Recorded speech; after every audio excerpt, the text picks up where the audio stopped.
Hi, I'm Omar Salim. I'm the Deputy CEO for Proven SA. So we've got a full product line of efficiency products. We've got the Robotics division, which are service robots. They're helping companies be more agile in this space. The virtual reality, augmented reality division, Proven Reality, is helping in medical diagnosis and training. Proven Consult helps companies be more efficient through automation. And Proven SA is our flagship model, which helps companies come into Saudi Arabia and get operationally efficient. So we're specifically proud of the VR Proven Reality platform. It's really helping in the training of doctors and medical professionals.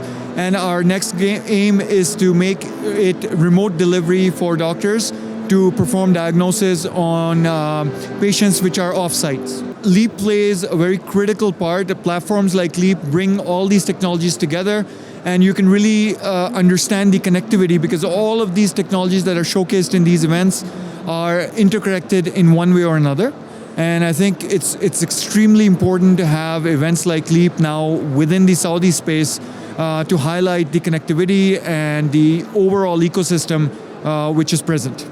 Absolutely, it's been a very productive 3 days, and we've had clients come in, go out, and we're hoping to capitalize on that after the event.